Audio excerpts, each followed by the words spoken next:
Bonjour, vous avez compris que nous allons parler aujourd'hui de l'université, de la réforme de l'université en 1966 et de ses conséquences sur la culture. Vous avez entendu un extrait du journal télévisé du 9 novembre 1965. La rentrée universitaire était après les vacances de la Toussaint. Allez. Quelques remarques avant de me lancer, très brèves. D'abord, je voudrais vous remercier de quelques messages que j'ai reçus. J'avais dit qu'il y avait sans doute des événements importants de 1966 que j'avais laissés de côté. En effet, certains m'ont été signalés. Je les reprendrai. Je voudrais juste dire un mot d'une lettre que j'ai reçue de quelqu'un ou de quelqu'une, je ne sais plus, qui a relu le chapitre sur 1817 des Misérables, que j'avais évoqué un petit peu comme le modèle de ce cours, et qui me rappelait que beaucoup des événements énumérés par Victor Hugo dans ce chapitre n'avaient pas eu lieu en 1817 ou bien n'avaient pas eu lieu du tout et étaient inventés. Et le correspondant me demandait, l'auditeur me demandait si ça serait pareil dans ce cours, si je prendrais autant de liberté avec l'histoire et avec la chronologie. Il est vrai que j'ai dit, je crois, la semaine dernière, que mon but était d'écrire le roman de 1966, mais je crois que je n'ai pas vraiment besoin d'inventer et que la réalité dépasse la fiction. La semaine dernière, deuxième remarque, la semaine dernière, j'ai fait un certain nombre de références et elles sont mises sur le site du cours, non seulement la chronologie que j'ai évoquée, mais les références que j'ai utilisées, que j'ai faites, et également les liens vers des petits films comme celui-ci. Vous les trouverez sur le site du cours. Et troisième remarque préliminaire, j'ai prévu de montrer 4 films de 1966. Il m'a semblé que c'était utile puisque ces films ont beaucoup d'importance. Je vais vous indiquer les dates qui seront à confirmer. Et ces projections auront lieu, ce sera 2 fois 2 films, double feature, le mercredi 16 février et le lundi 7 mars, à l'école normale à 18h. Et je ne vous dis pas encore les 4 films que j'ai choisis parce que je voudrais être sûr qu'on pourra les obtenir. Allons-y donc pour l'université et sa réforme en 1966. J'ai donc le projet d'un cours assez vaste sur cette année, étant entendu, vous vous en souvenez, que cette année commence pour nous avec la rentrée des classes, novembre 65, à sa place dans ce cours. C'est une année culturellement assez prodigieuse, avec des publications remarquables, des essais, des romans, des films, des revues nouvelles, des collections nouvelles, des chansons.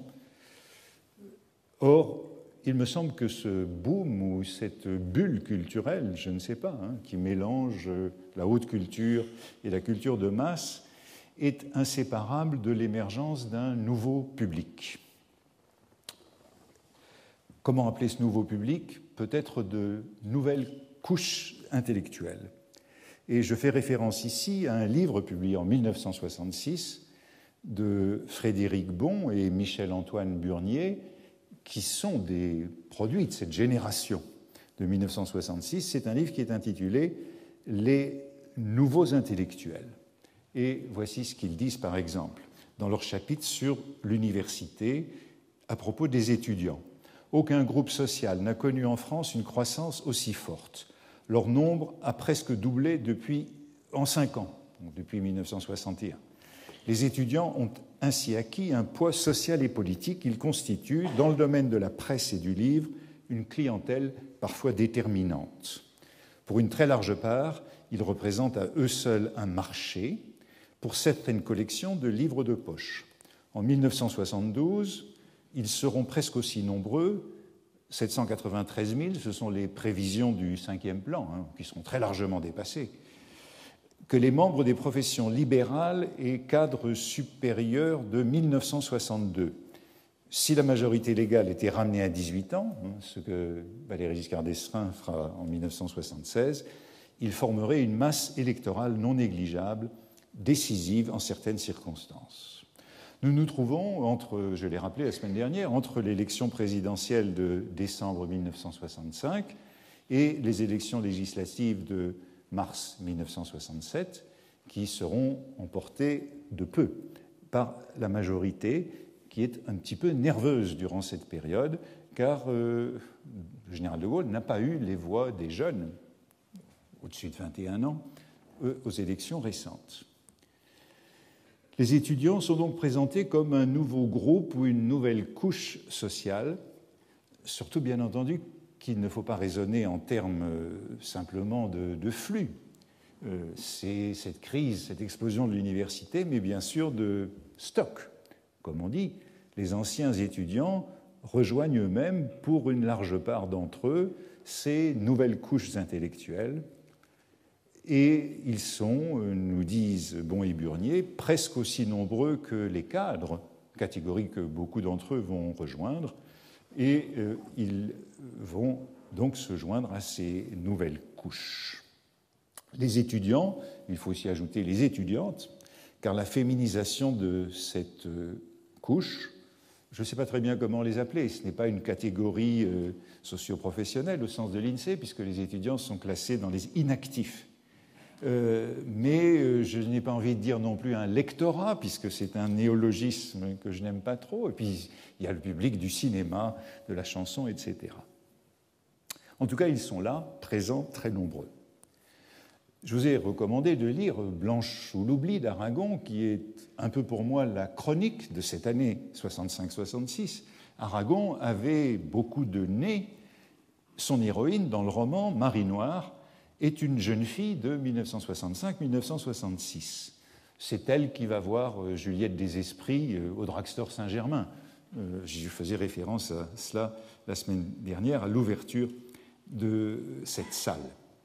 À l'égard de cette jeune fille, l'auteur ou le narrateur se comporte de manière un peu paternaliste. Il la considère comme une jeune oie ignare, mais elle a des capacités, et si elle ne s'est pas cultivée à l'université, elle se cultive au contact du narrateur du roman.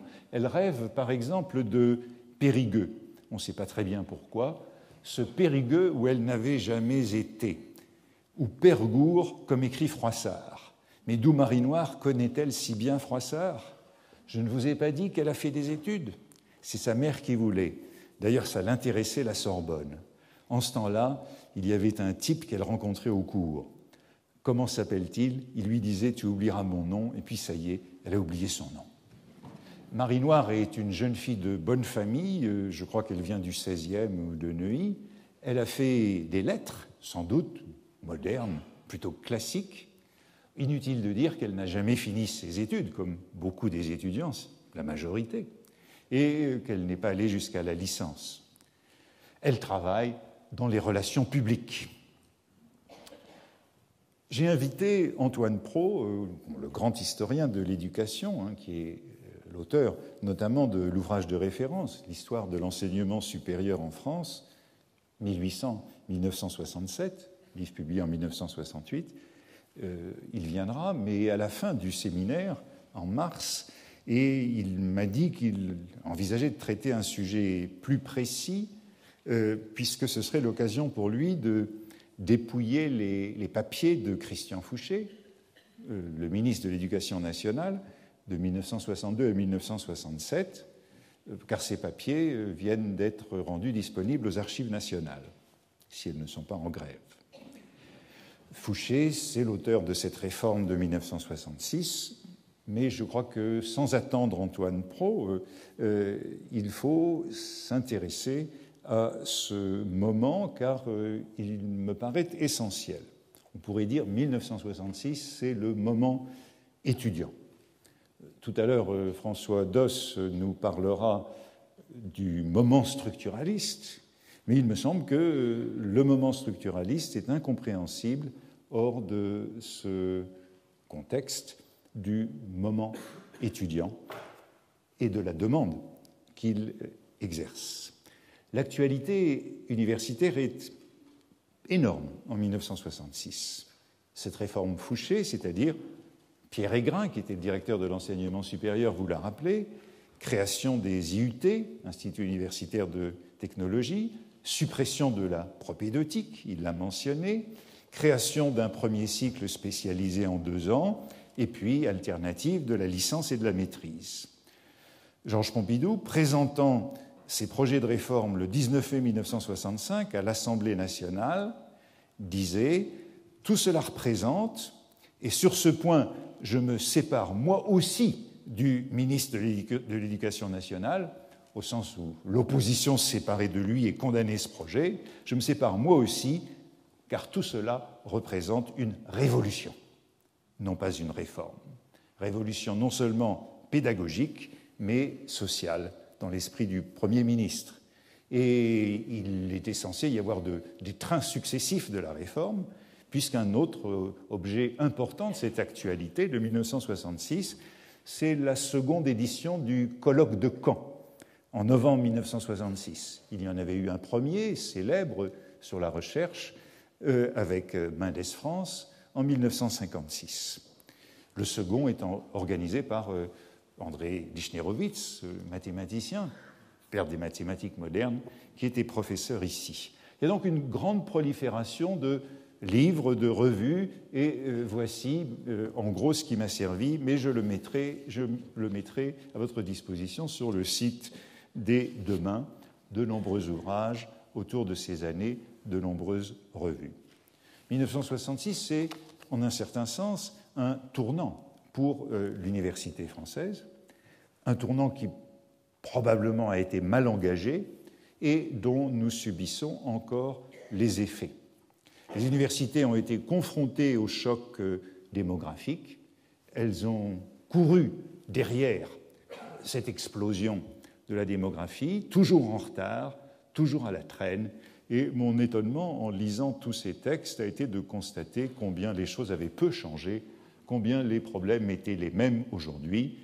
Par exemple, Jacques Monod, qui venait de recevoir le prix Nobel en 1965 et qui deviendrait professeur ici, écrivait dans un numéro important du Nouvel Observateur, le 23 novembre 1966, dans un débat avec Laurent Schwartz et Raymond Aron sur le second colloque de Caen, Jacques Monod disait « réclamer l'autonomie », cette autonomie dont il est toujours question, et disait « nous sommes surcontrôlés et sous-administrés, avec 10 fois plus d'étudiants qu'il y a un siècle, en fait c'était beaucoup plus que 10 fois, la structure administrative de la faculté des sciences n'a pas changé, nous avons toujours un doyen et 2 assesseurs, un secrétaire général, vous connaissez l'exemple célèbre, depuis 50 ans, on n'a pas encore trouvé le moyen de donner officiellement une secrétaire à un professeur.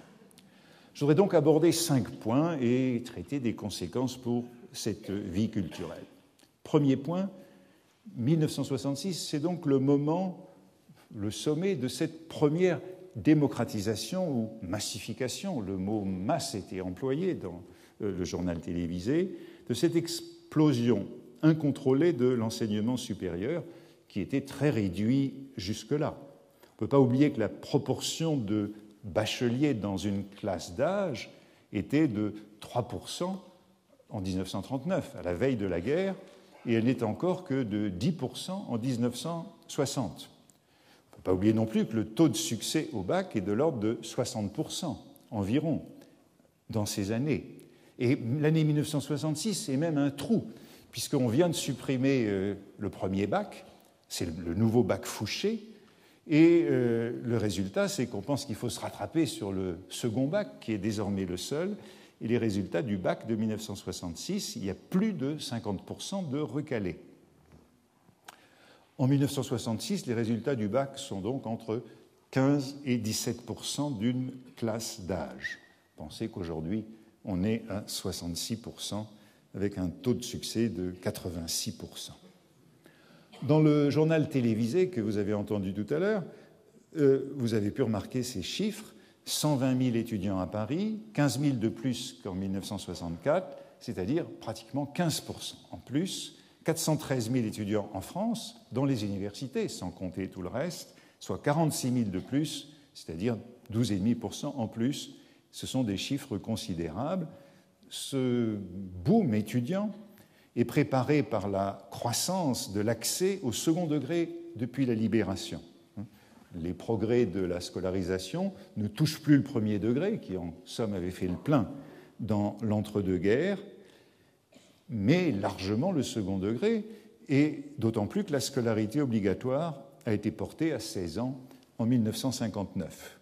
Et c'est cette montée en puissance du secondaire qui est en somme une bombe à retardement qui explose dans l'enseignement supérieur à ce moment-là.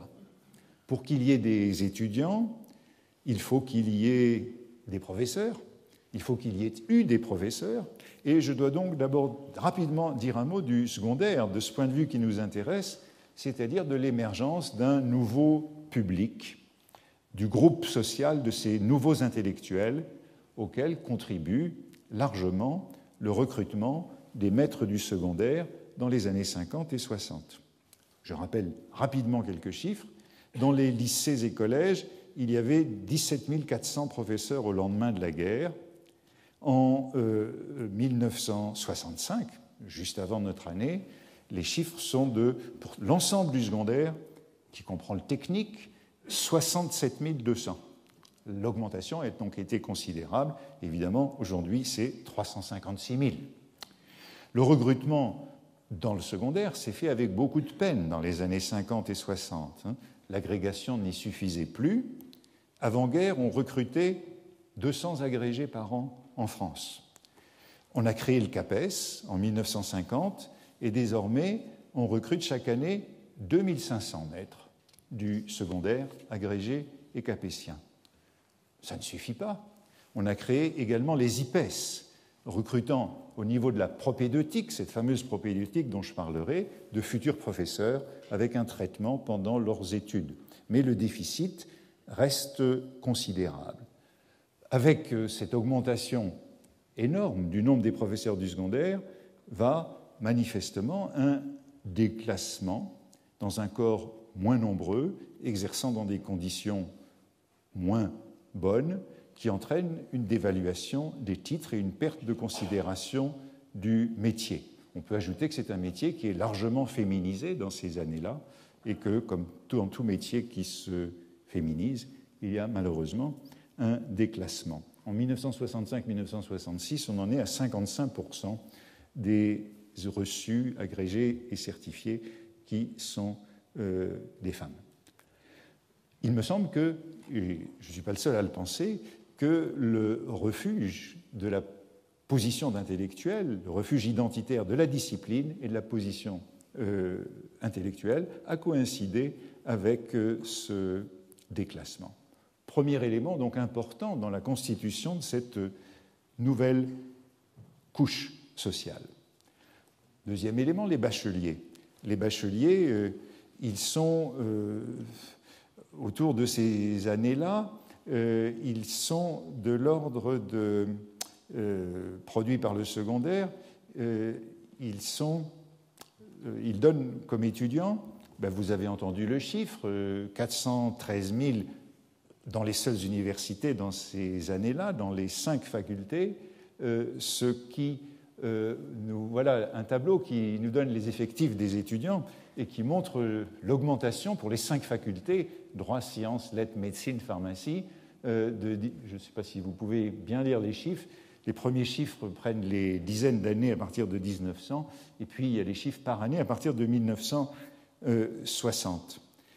Et les effectifs augmentent donc de 15 à 20% par an à partir de 1962, avant l'arrivée du baby-boom, comme on dit, par le prolongement des études. Il y a donc un effet du prolongement des études avant l'arrivée du choc démographique. Et ce qui est enclenché là, c'est cette tendance au prolongement des études qui inquiète beaucoup les universitaires. Le doyen Zamansky de la faculté des sciences dit « Il n'est plus possible que tout examen de sortie soit automatiquement un examen d'entrée au niveau supérieur ». Deuxième grande nouveauté, et vous la voyez dans ce tableau, les nouveaux étudiants vont dans les facultés des sciences et surtout des lettres. Vous voyez qu'au début du siècle, les facultés de médecine et de droit étaient beaucoup plus importantes que les facultés des lettres.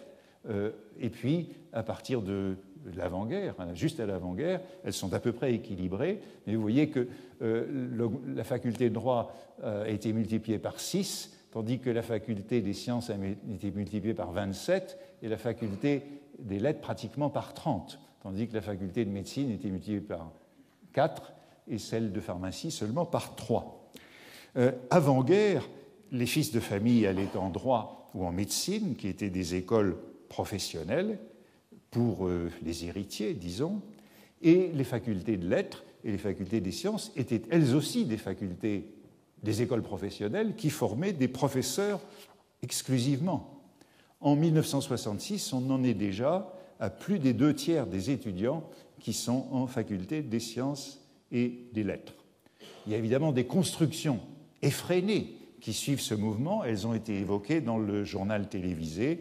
Le nombre des centres universitaires a été multiplié au début des années 60 par 2, avec de nouvelles universités, de nouveaux centres. Là aussi, je crois qu'il faut penser aux conséquences sur le public intellectuel.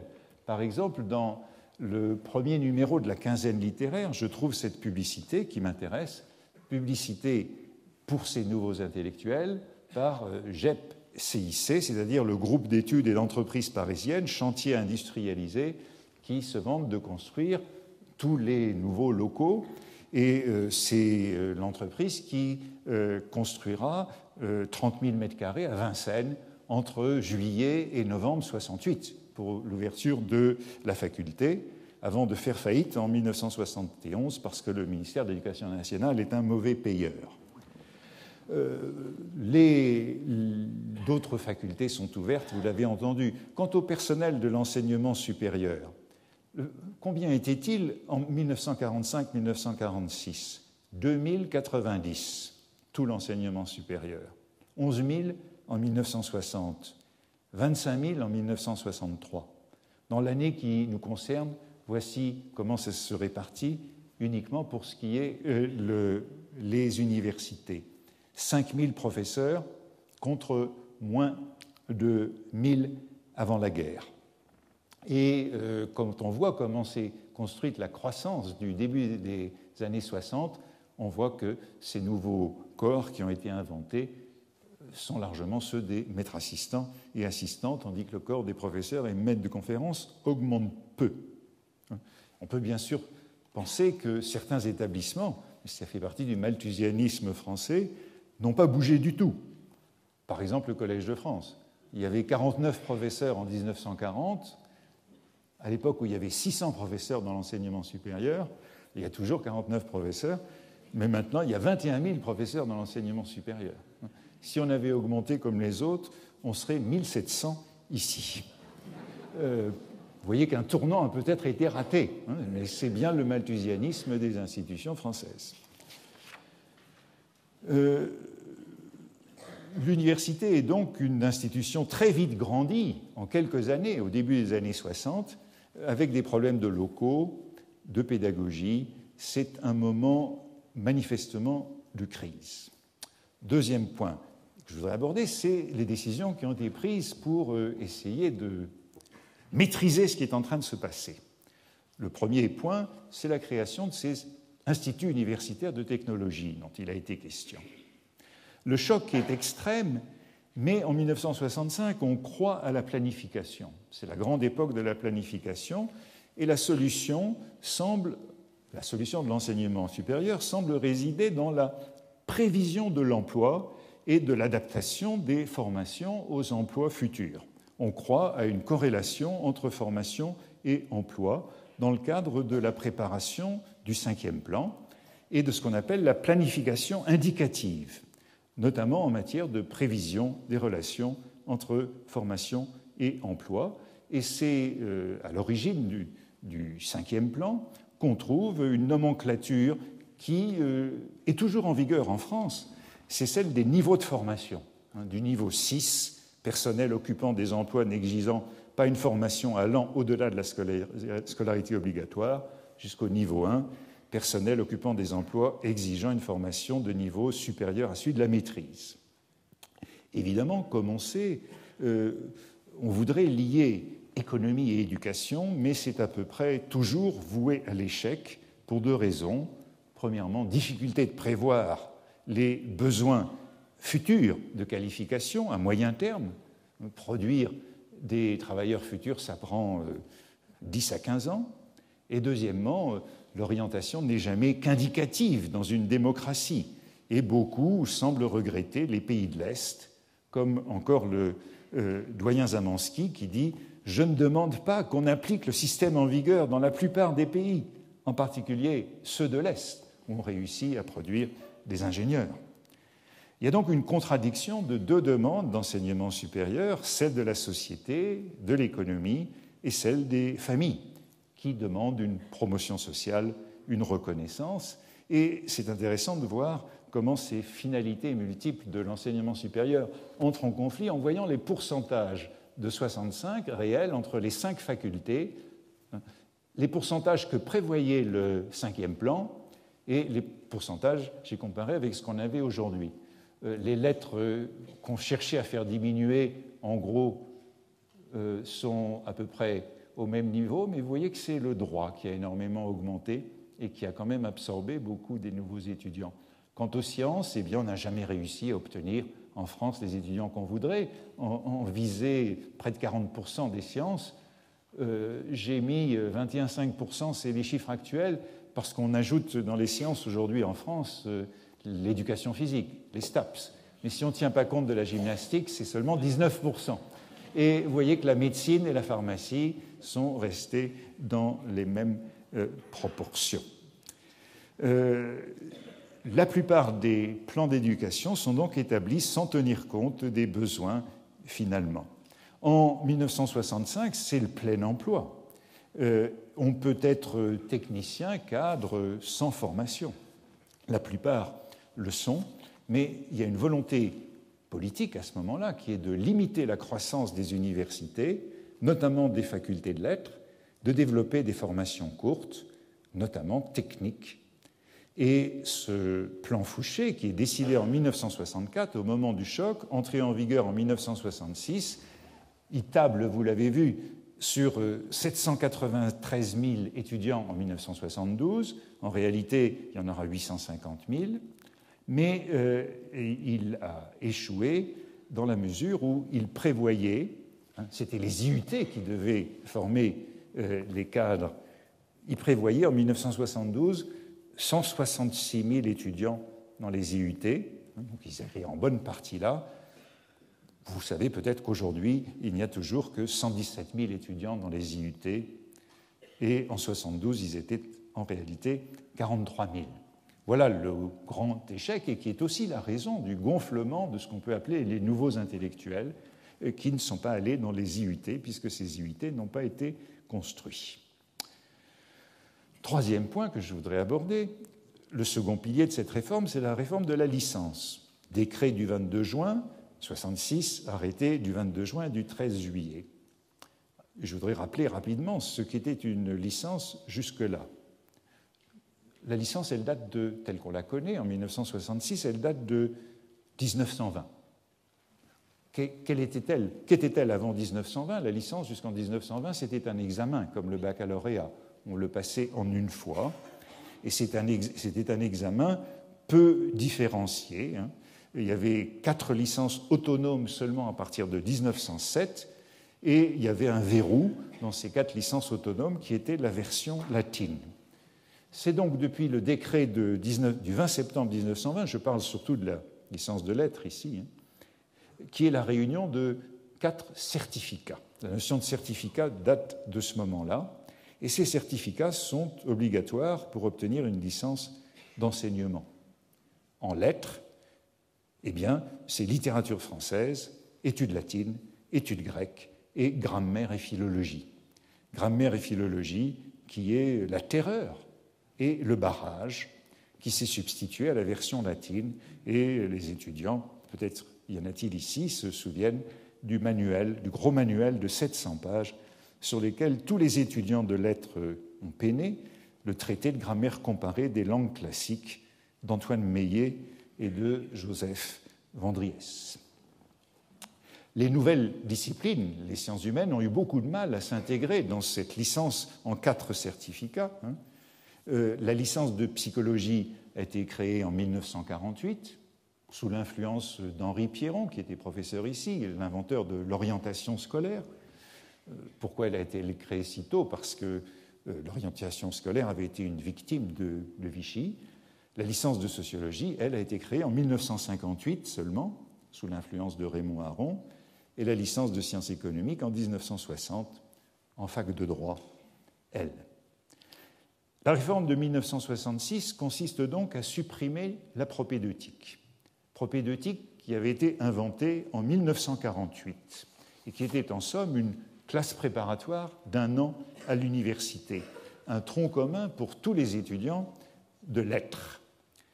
Désormais, on choisit sa discipline dès l'entrée à l'université, à partir de 1966. Et il y a 9 sections différentes en lettres et sciences humaines, lettres classiques, lettres modernes, langue vivante, histoire, histoire de l'art et archéologie, géographie, philosophie, psychologie, sociologie.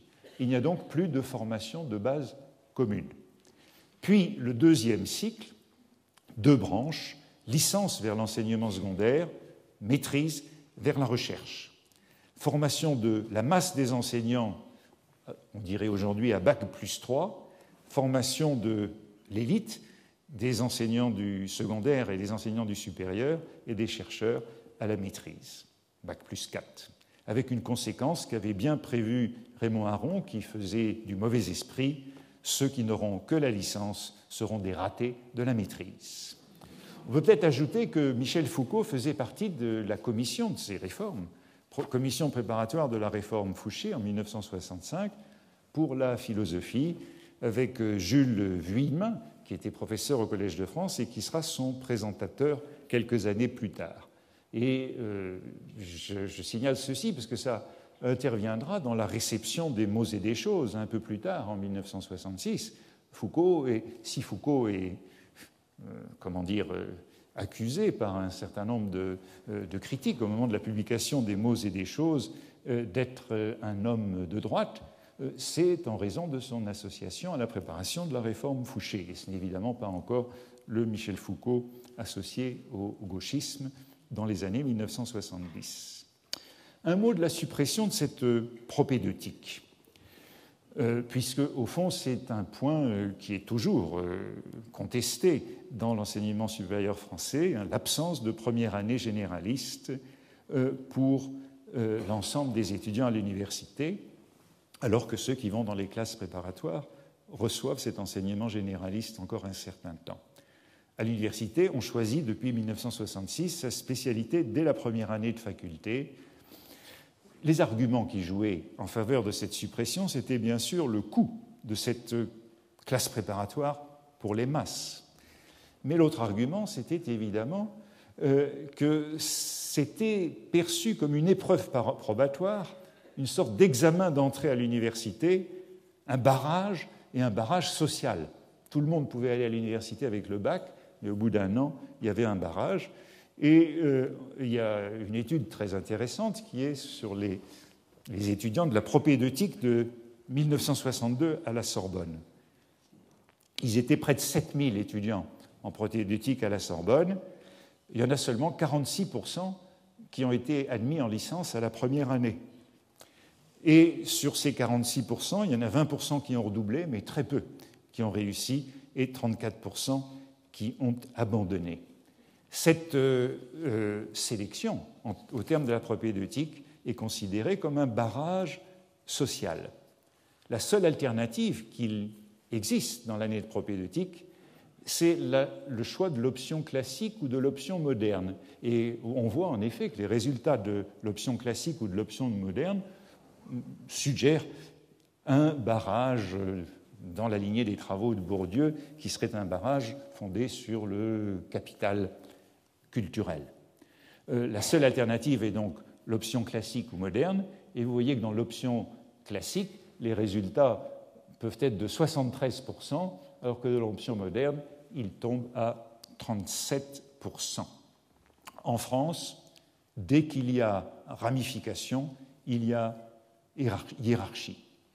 Et si on voit ensuite ce que font ces étudiants qui vont en licence, le voici, on peut voir qu'ils vont pour près de 20% en anglais ou en lettres modernes, 8% en psychologie, en histoire, etc. Ça, c'était la génération de 62, avant la suppression de la propédeutique, 4% en sociologie. Et l'une des conséquences de tout cela, quand on continue à regarder, puisqu'il y a cette étude longitudinale très intéressante de ces propédeutes de 1962, on constate que les taux d'échec sont les plus forts en psychologie et en sociologie. Il y a donc une revendication moderne des nouvelles disciplines pour supprimer ce barrage conçu comme un programme de culture classique générale d'humanité. Pierre Grappin, qui est le doyen de la faculté des lettres et sciences humaines de Nanterre, créée en 1964, c'est lui qui sera indirectement à l'origine des événements de mai 68, en fermant l'université, provoquant l'occupation de la Sorbonne, disait que défendait la technique contre la culture générale. Il s'agissait, dit-il, que les rapports entre les enseignements littéraires et les enseignements techniques soient repensés parce que la culture générale était trop formelle, trop rhétorique, pas assez moderne, pas assez actuelle. Il y a donc tout un procès de la culture générale, de l'honnête homme dégagé de toutes les servitudes du métier oisif, mais une incertitude sur la place des sciences de l'homme dans les facultés. Que fera-t-on de ceux qui se spécialiseront dans ces sciences de l'homme et non dans les disciplines qui mènent à des concours? Et Grappin pose très clairement le problème au moment de la réforme.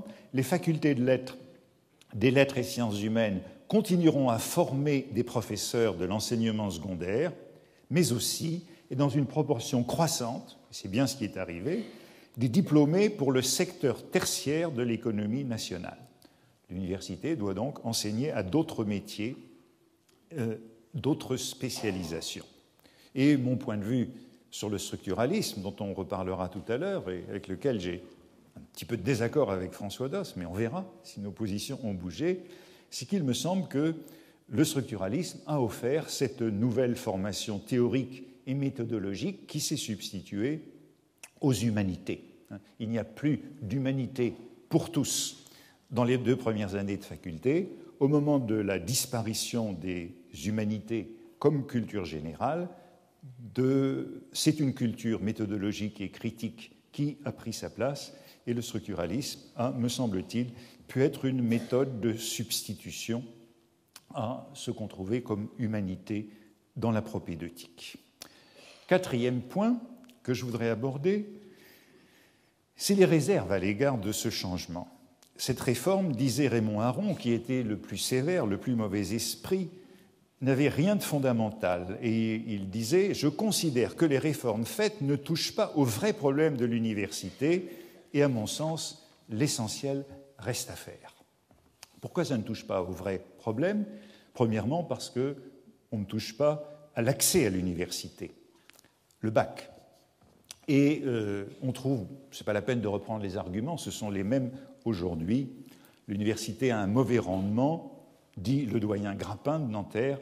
Le meilleur moyen d'améliorer ce rendement serait d'être plus exigeant à l'entrée. Mais c'est une idée qui n'a jamais été reprise. Deuxièmement, il n'y a pas d'adaptation des effectifs aux moyens. Les effectifs suivront toujours. Troisièmement, on peut dire les études se prolongent.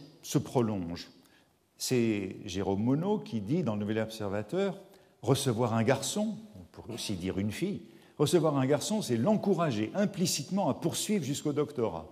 Tout se passe comme si l'université était une machine à fabriquer des professeurs et rien d'autre, sinon par raccro. » Suivant Raymond Aron, c'est la hiérarchie des prestiges qui détermine les orientations des différents étudiants. Rien n'empêchera que dans la France telle qu'elle s'est formée par des siècles, plus c'est abstrait, plus c'est prestigieux. Et Pierre Aigrin, le directeur de l'enseignement supérieur, qui défend sa réforme, dit « C'est un problème de réforme des mœurs que vous soulevez. Ce n'est pas l'université qui changera la France. Mais il est impossible par l'administration centrale de l'imposer, ce changement de mœurs. Un pays dans lequel la formation abstraite, la moins bien adaptée, mais à condition qu'elle soit la plus longue, aura toujours priorité, est un pays perdu, quoi qu'on fasse. Quatrième obstacle soulevé par tous, c'est une réforme de la scolarité, non de la structure des universités. Pierre Aigrin, directeur de l'enseignement supérieur, rappelle « La réforme s'est tenue dans le cadre de ce qui était possible par voie réglementaire. Une bonne partie du manque de liberté pédagogique des facultés en France tient non pas à des décrets, mais à une loi, la loi de 1880, qui ne sera pas changée avant 1968. Autrement dit, en 1966, les universités n'existent pas encore, il y a les 5 facultés et on ne peut pas naviguer de l'une à l'autre, suivre des enseignements des deux côtés à la fois. La réforme ne touche pas aux structures des facultés. Les barrières entre les facultés restent celles du XIXe siècle, empêchant les combinaisons de disciplines. Et c'est pourquoi la psychologie et la sociologie en France ont été en lettres et en sciences humaines, tandis que l'économie était en droit. Jean-François Revel résume les griefs de Jean Capelle, le recteur Capelle, qui est le fondateur, le père du Collège d'enseignement général, qui avait fait la réforme du secondaire du début du gaullisme. Jean-François Revel rappelle ces griefs en 1966, Capelle ayant démissionné de mécontentement devant cette réforme. Absence d'un enseignement technologique suffisant hors des facultés, distinction néfaste entre licence et maîtrise, orientation prématurée et suppression de la propédeutique. Et Gérald Antoine, auteur d'un autre livre en 1966, que j'ai cité déjà la semaine dernière, est ainsi résumé par Jean-François Revel, je le cite, « Nous vivons le temps où de faux bacheliers devenus de faux étudiants suivent ou ne suivent pas les cours de faux professeurs pour passer de faux examens dans de fausses universités. » Arrêtons là cette description, et vous avez peut-être le sentiment que je vous ai éloigné de la littérature. Je dirais non. Ai-je le droit de parler de tout cela dans un cours de littérature? Je crois que j'ai non seulement le droit, mais le devoir. Parce que ce nouveau public de diplômés de l'enseignement supérieur, notamment des facultés des lettres et des sciences humaines, constitue, eh bien, ces nouveaux intellectuels de Bon et Burnier, les cadres moyens et supérieurs, les enseignants du secondaire et du supérieur.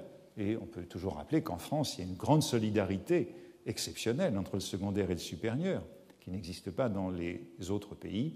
C'est donc le lectorat des nouveaux journaux, des livres nouveaux, des publics de film.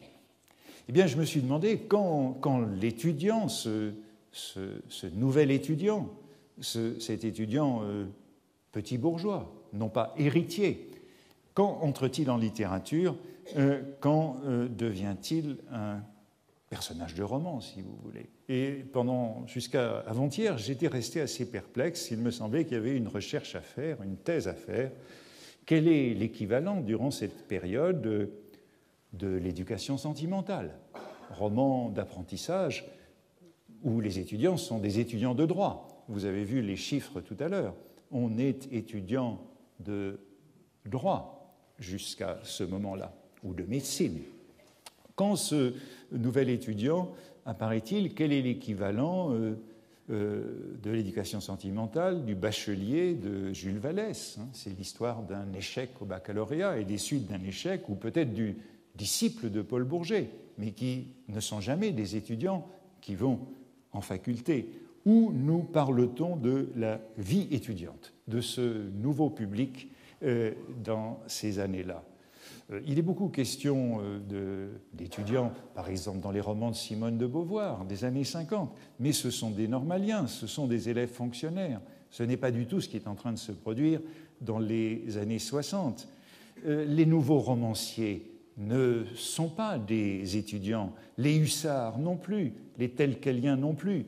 Ils sont juste avant ce tournant dont je suis en train de parler. Ou alors, s'ils sont passés par l'université, par la faculté, faudrait-il dire, puisque l'université n'existe pas, c'est par la faculté de droit, comme les écrivains du XIXe siècle. On n'imagine pas trop Nimier ou Solers étudiants. Dans Bonjour Tristesse de Françoise Sagan, il y a un étudiant, mais c'est toujours un étudiant en droit et un étudiant en vacances. C'était l'été, le 6e jour. Je vis Cyril pour la première fois. Il longeait la côte sur un petit bateau à voile et chavira devant notre crique. Je l'aidai à récupérer ses affaires et au milieu de nos rires, j'appris qu'il s'appelait Cyril, qu'il était étudiant en droit et passait ses vacances avec sa mère dans une villa voisine.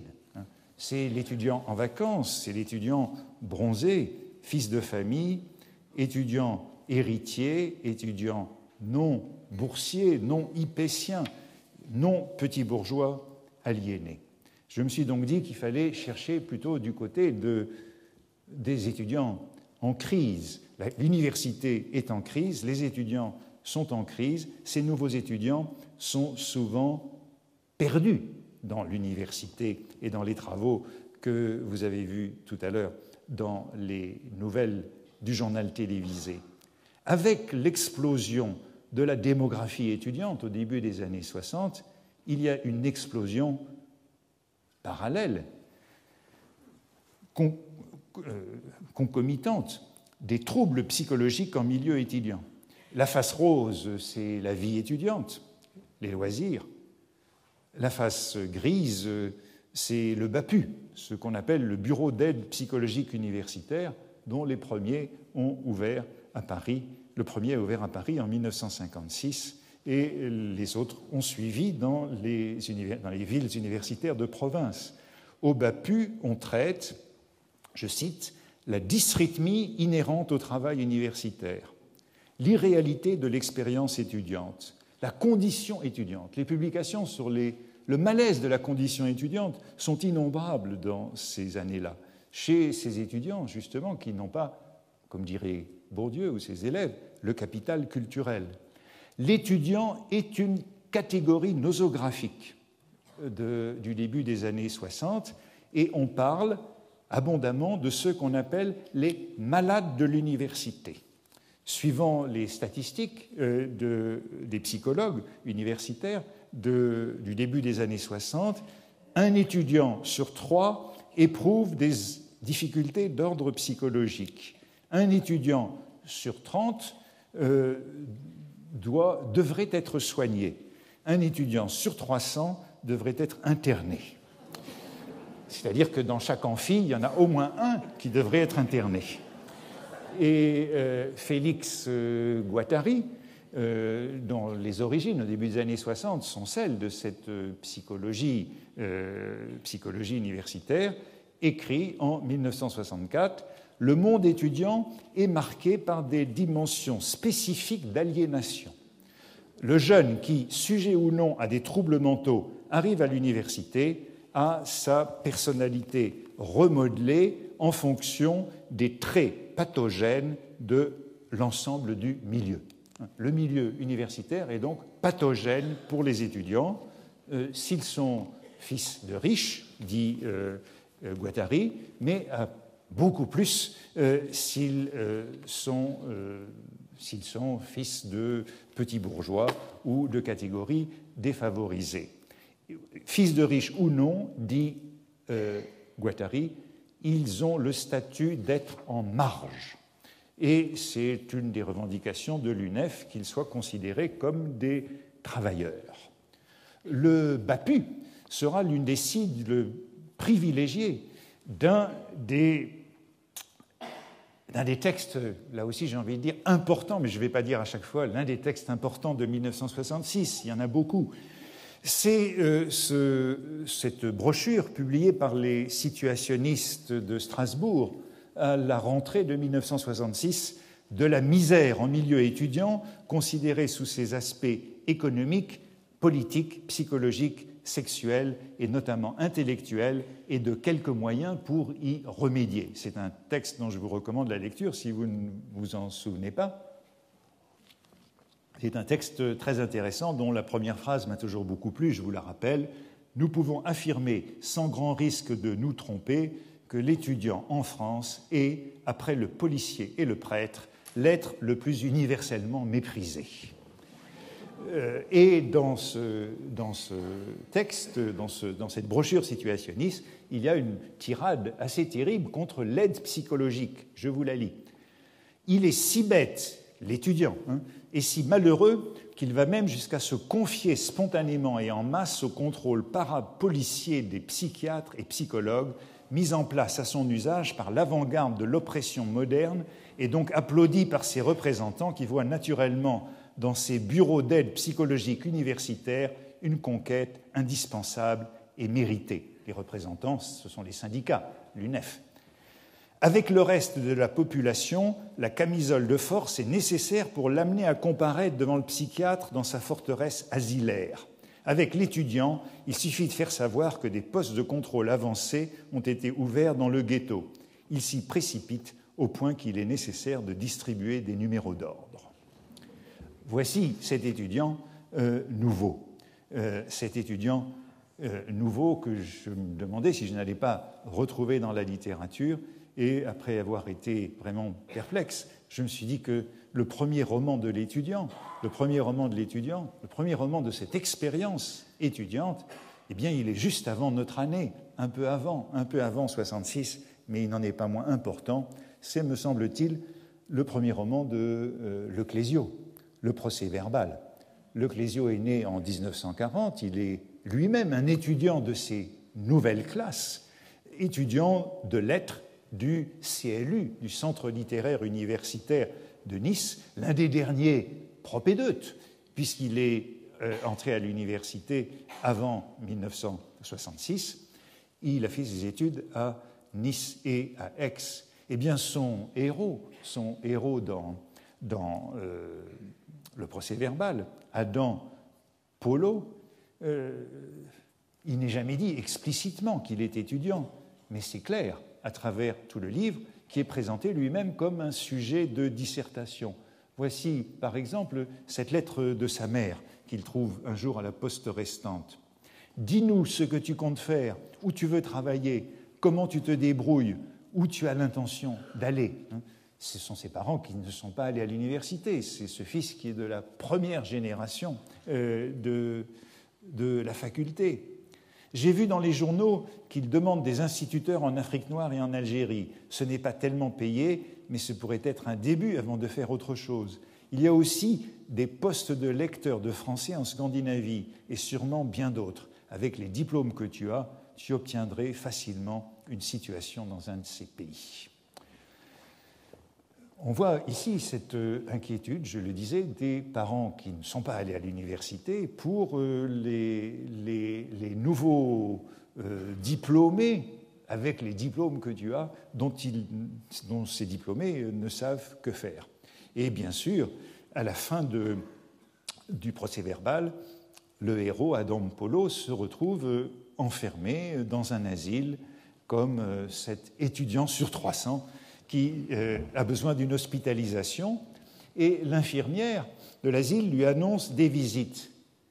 Des jeunes gens comme vous, ils vont venir dans l'infirmerie avec le médecin-chef, ils vous poseront des questions, il faudra être bien avec eux, ils pourront peut-être faire quelque chose pour vous. Adam insista. Des flics, quoi, On est 3 ans avant la brochure situationniste. Des étudiants, dit l'infirmière. Elle sortit de la chambre en emportant le seau, les étudiants, puisque vous voulez tout savoir. Je vous recommande de relire cette fin du roman, où suit un long interrogatoire d'Adam Polo par les jeunes étudiants de médecine. C'est comme ça que le nouvel intellectuel entre en littérature. Ils étaient 7 en tout, les jeunes qui l'interrogent, 7 jeunes mâles et femelles entre 19 et 24 ans, plus un docteur d'environ 48 ans. Et la discussion tourne un peu rond parce que ces jeunes étudiants de médecine ont du mal à le trouver fou. Il est comme eux. Et le médecin de 48 ans voudrait qu'il pose un diagnostic, mais il n'est pas malade d'autre chose que de l'université. L'une des étudiantes de médecine lui demande « Mais vous avez fait des études ?» « Non. »« Vous avez fait des études ?» « Non. »« Oui. »« Vous avez des diplômes ?» ?»« 2 ou 3. »« Que ?» ?»« J'ai des certificats de géographie régionale. » Les certificats, c'est-à-dire, encore une fois, non pas une licence complète. Les étudiants ne le trouvent pas fou, le médecin doit les recadrer. « Attendez au moins d'avoir fini votre entretien, dit-il. » Et on a donc une longue dissertation à la fin du livre d'un étudiant sur l'être et le non-être.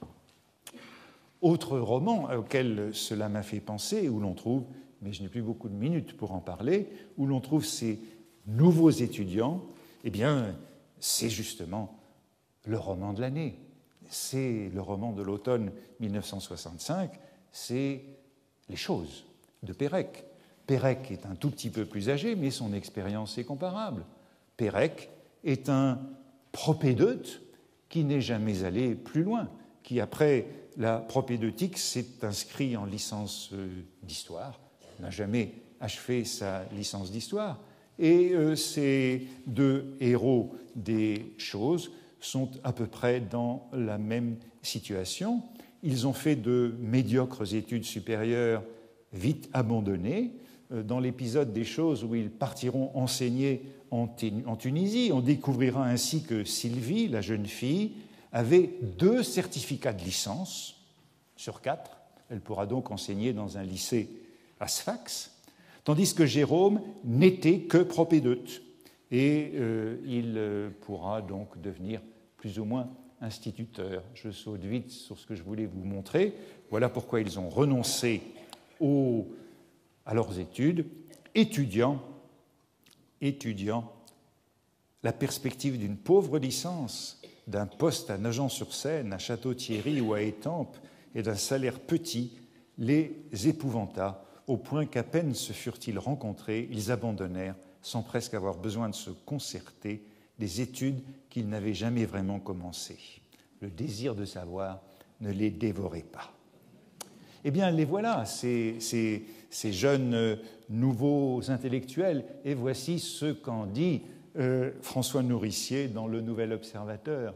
Voici enfin le portrait charge des obscurs et des sans grades des sciences humaines. Voici les bureaucrates, les gratte-papiers de cette religion complexe dont Lévi-Strauss, Moreno, fondateur de la psychothérapie de groupe, Gurvitch, le sociologue, Friedman, l'inventeur de la communication de masse, le président fondateur d'Inno-France, Raymond Loewy, le maître du design, Madame Express, Alfred Sauvy, Janssen, le baryton, et les saisons de Vivaldi furent pêle-mêle et cocassement le pape, les prélats, l'esthète, la muse, le statisticien, le décorateur, la rengaine. Voici la grande alliance contre nature du professeur et du bourgeois musclé, de connaissance des arts et de la revue critique, du progressisme et du goût exquis. Procès donc de ces nouveaux intellectuels dans le Nouvel Observateur même, où François Nourricier est à la fois proche des hussards, mais proche d'Aragon également. Eh bien, nos 2 jeunes paumés, malades de l'université, deviennent à peu près comme l'héroïne d'Aragon dans Blanche l'oubli, qui passe aux relations publiques. Ils deviennent psychosociologues, ramassent des bribes de sociologie et lisent des revues d'art, comme cette jeune fille d'Aragon. Ils appartiennent à cette population qui devient donc, en termes de masse de plus en plus importante, d'étudiants attardés. Ils s'étaient installés dans le provisoire.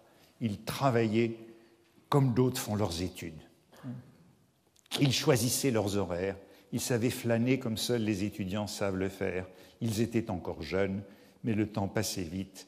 Un vieil étudiant, c'est quelque chose de sinistre.